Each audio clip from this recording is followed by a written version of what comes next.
Let's bring in Texas Republican Congressman Ron Paul joining us from Washington. Congressman, always a pleasure to have you with us. I know you oppose this deal, this health care reform bill. We're assuming that it is going to pass. By all the vote count looks like it is there.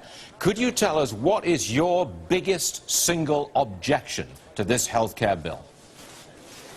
Well, there's too many. It's just wrong policy. It's bad economic policy, it's bad moral policy, and it's bad constitutional law.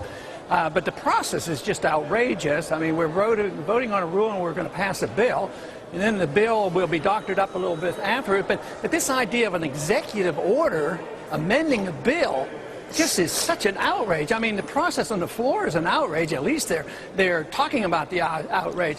But to think that we've gotten to the point where we allow our presidents just to write an executive order, it's the law of the land. There's nothing conceivable about that being constitutional. You mentioned some moral problems that you have with this. You talked about the legal problems, political problems, financial problems, all the rest of it. Okay, spell out the moral problem that you have with health care reform.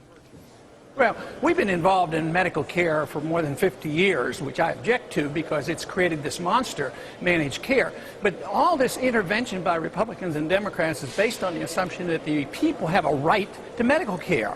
And you don't have a right to medical care. You have a right to your life, you have a right to your liberty, and you have a right to take care of yourself.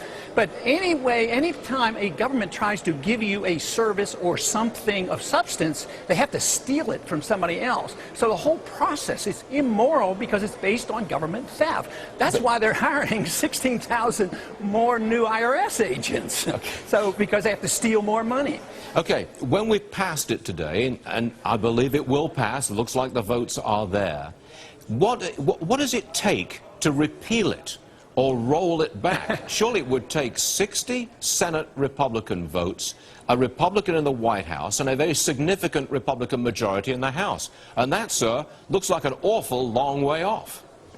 No, the bankruptcy of this country is going to repeal it because we march onward, whether it's the endless spending overseas or the endless spending on welfare, no concern about the deficit. The national debt is going up $2 trillion this year, and nobody takes any concern. They don't realize how serious this is, or they're oblivious to the seriousness of our economic crisis. We're not getting out of this crisis. We're just on the verge of getting into a much deeper one, and this will precipitate that, and so it will be the bankruptcy of the country, and it will be defined by the destruction of the dollar, and government won't be able to pay anything out. This is why the people are so upset, is because even the liberals realize that government can't deliver the goods anymore. We've talked about this before, and I've asked your time horizon on this economic catastrophe, the point at which the markets bring us all up short and stop this spending and debt accumulation. Your time frame last time we talked was over the horizon. It was 2 or 3 years away. Have you brought it up closer because of health care reform passage?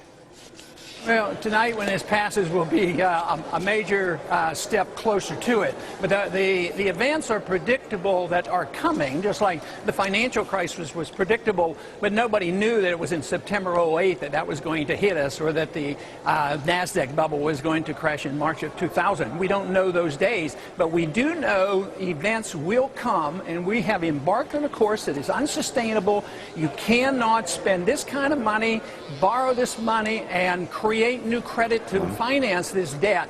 It will end, and it will end badly, and it will hurt the people.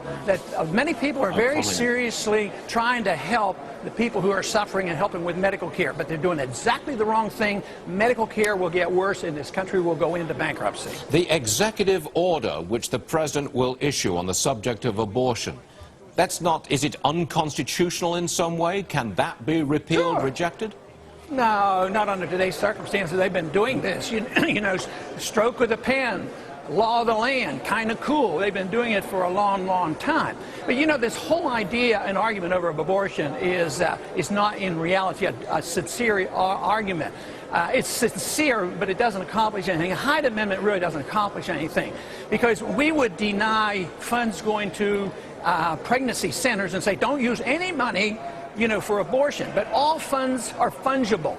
So this idea that we say don't use any money, federal money pours into hospitals, into clinics. If they do, they just shift it around. This idea of fungibility is so clear that this whole argument on the abortion issue is really not touching the right point, and that is, why is the government involved in delivering health care? Why is the government involved in pretending that this is a viable way of delivering anything? Central economic planning, if anything the 20th century proved, central economic planning fails. Every country in the world today is on the verge of bankruptcy. People brag about other countries having cheaper medical care and all, but every country in the world is technically bankrupt, and we're marching on to a really worldwide economic catastrophe if we're not careful. So another dark day for America. Congressman Ron Paul telling it how he sees it. We appreciate you being with us again, sir. Good to have you. Thank you.